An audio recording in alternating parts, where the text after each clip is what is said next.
Okay, so what we're going to do in this example is we're going to use the core product, TopSolid, to go ahead and split this part and create a core and cavity block. So as you can see, some ribs there and a little undercut down here, and we'll show you how to deal with that just in the core product alone. So the first thing that I'm going to do is I'm going to add shrink to my part, and because I never want to modify the original data, I'm going to do this to a duplicated part. So I'm going to say go ahead and duplicate, scaling from a point. My fixed point is going to be 0, 0, and we'll say it's 6,000 shrink. I'm going to say toss it on layer 2.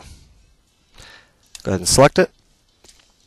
And if I turn on layer 2, we'll see the as shrunk part. Turn off layer 0. We'll even name layer 2 right away to be part with 6,000 shrink. Okay. Next, I'm going to duplicate it one more time. I'm going to say duplicate part, no transformation, to layer 3. And we're going to use this one to actually do our split by. So we'll turn that layer on, that layer off. I'm going to go ahead and create a reference plane where I want it. And now let's go ahead and split the part. So I'm going to go to Shape, Manage, Split Part. I'm going to go ahead and select my part, as well as I'm going to go ahead and select my reference plane. And now TopSolid's going to split this into 2 sets of sheets. It's got one set of sheet for the cavity side, one set for the core side, and then one for the middle, which could be used for an action or their vertical faces that the software doesn't know what to do with. So what I'm going to do is start by sizing down. In other words, I want to move things down to where they belong on the core block. So I'm going to go to Selection. I'm going to zoom up and start selecting the faces that I want to add to the core definition.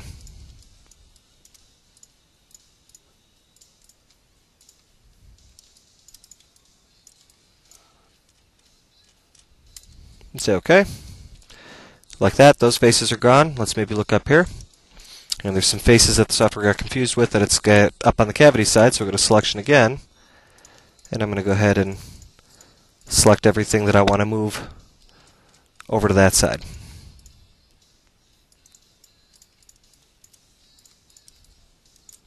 Can say, of course, OK at any time. See what faces we forgot.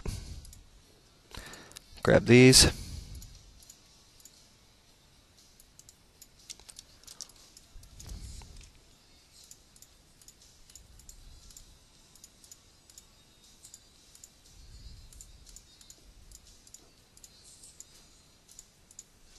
And say OK. Oop, got one more. And like that, it looks like we have everything we want. So I'm going to go ahead and hit Quit. And now finally, I'm going to go throw onto layer 4, the core side. And I'm going to call this Core Molding Surface. Turn that one on, turn layer 3 off just to make sure. And we'll call this Cavity Molding Surface, just so we know where things are at. I'm going to activate layer 5 real quick.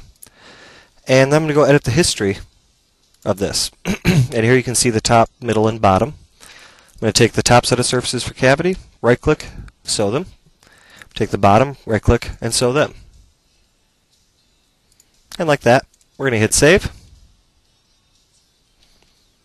And in the next video, we'll go ahead and show you how to turn these into a cavity and core block. Okay, in this video, we're going to go ahead and start creating our core and cavity blocks. The first thing we need to do is basically create our parting lines so that we can pull our parting surfaces. And I'm going to do that on layer 5. I'm going to call this Parting Lines and Surfaces. Okay? We'll even change our colors here to be something different. And I'm going to go ahead and turn off the cavity side for the moment. And I'm just going to use the simple TopSolid copy edge and say boundary edges. And now if I turn this off, we have our parting line, right? Now, the first thing maybe I want to do is create some flat surfaces. So I'm going to go ahead and do that. One way of creating them is just to create a nice, simple, big profile. So that's kind of what I'm going to do. I'm going to start by saying I want to create a line, polar. I'm going to say it's 2 inches long, located right at that point. Oops, forgot something. 90 degrees at that point.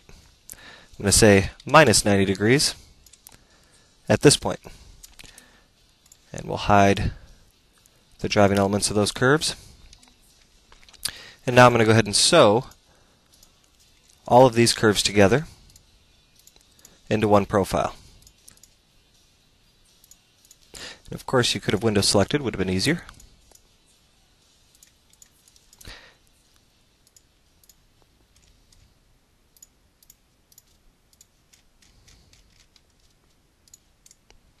I'll say OK, and OK. So now we have a closed profile, right? Next thing I'm going to do is I'm going to go make a big rectangle, and I'm going to call it, I don't know, 6 by 6 inches. So we can see that's nice and big. And I'm going to even locate it right at the center of that segment. Okay? And let's maybe make that 10 inches that way. And I'm going to go ahead now and make a flat surface out of this. And now I'm going to trim that flat surface by this curve, get rid of that side. And now we have our flat parting surface there. Now what I want to do is go to a simple extrusion, and I'm going to extrude maybe this, this. Not up and down, but instead I'm going to go here to direction, reference that edge, and go out this way 2 inches, how about 4 inches? 5 inches, who knows? Okay?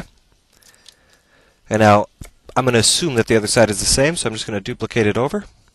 So I'll say duplicate, and I'm going to do a simple mirror about ZX of that. Okay? And now I'm going to go ahead and copy a couple more edges. I'm going to change some colors around here real quick, make things a little easier to see. And what I'm going to copy actually is single edges. This edge and this edge. We'll go to sew. Maybe I'll look straight down at this thing. And I'm going to sew everything up to there.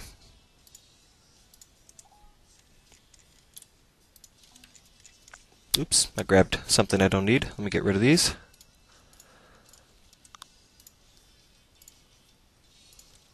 Now we can sew those curves together.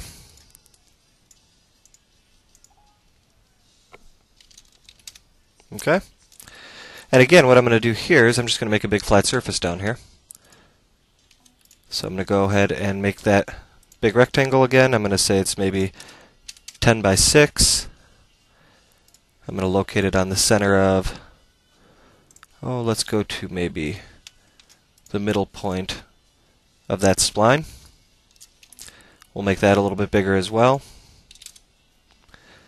And I'm going to go make my flat surface out of this. And I'm going to go ahead and trim this by this profile. And last thing I'm going to do is sew these all together. So now I have a sewn body of parting surfaces. Okay?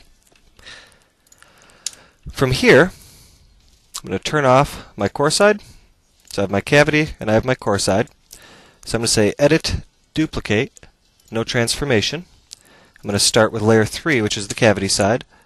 Select it once. I'm going to go to layer 4, which is the core side. Select it again. So now 4 has a copy of the surface, and 3 has a copy of the surface. And we may as well sew all that together as well. So I'm going to sew to this. Okay? And I'm going to sew to this. Okay. And now, we can leave those turned on if we want for the moment. We'll hit save. And in the next video, we'll make the core and cavity blocks from those surfaces. Right, so the next thing we want to do is we want to make our cavity and core blocks. So to do this, we need to have some solids created. So on layer 6, I'm going to go ahead and create my core block. So I'm going to say this is going to be the core block. I'm going to just right-click on layer 7 real quick and say this is going to be the cavity block. But layer 6 is my current layer. And for this, I'm going to go ahead and use the new constraint-based sketcher. So I'm going to start by just simply making a rectangular profile. And now I'm going to add a dimension here, and I'm going to say that dimension is going to be 8 inches. I'm going to select the dimension, constrain it to my y-axis so it's centered. Add a dimension this way, that's going to be 4 inches maybe. And we'll constrain that to the x-axis. Now I'll exit out of the sketcher, and I'm going to go ahead and extrude this. And I'm going to extrude it in both directions for maybe I don't know, 6 inches, 7 inches. Okay? And what I'm going to do here is bring back the driving elements. I'm going to change my color, change my layer, extrude again for 7 inches. And now this time, we have our cavity block and we have our core block. So I'll start with the core block. I'm going to turn off the cavity. Turn off the cavity so we have the core and core faces up. So I'm going to go trim. I want to trim this shape by this set of surfaces, getting rid of what's on top. Now, if you'd like, let me back up. I want to trim this block. I don't want to hide the tools. This way our surfaces are always there. Say OK. We can turn that off. We'll turn the cavity on now. Turn the cavity on here. And do the same thing. I want to trim this by this time getting rid of the bottom side. So let's turn that off. And now as you can see, you have your core block as a solid and your cavity block as a solid.